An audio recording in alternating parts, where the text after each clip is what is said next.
అసలు ఈ వెనుకొండలో జరిగిన హత్య కూడా పొలిటికల్ మర్డర్ ఇది కానే కాదు, ఇది వ్యక్తిగత మర్డర్ అని కూడా అంటున్నారు కదా.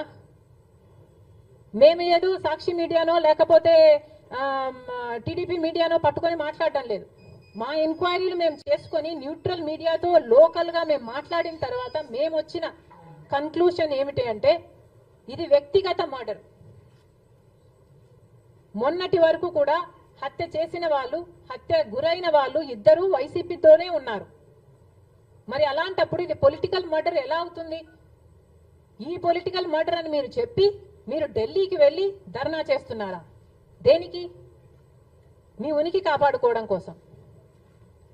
అసలు ఈ వెనుకొండలో జరిగిన హత్య కూడా పొలిటికల్ మర్డర్ ఇది కానే కాదు, ఇది వ్యక్తిగత మర్డర్ అని కూడా అంటున్నారు కదా.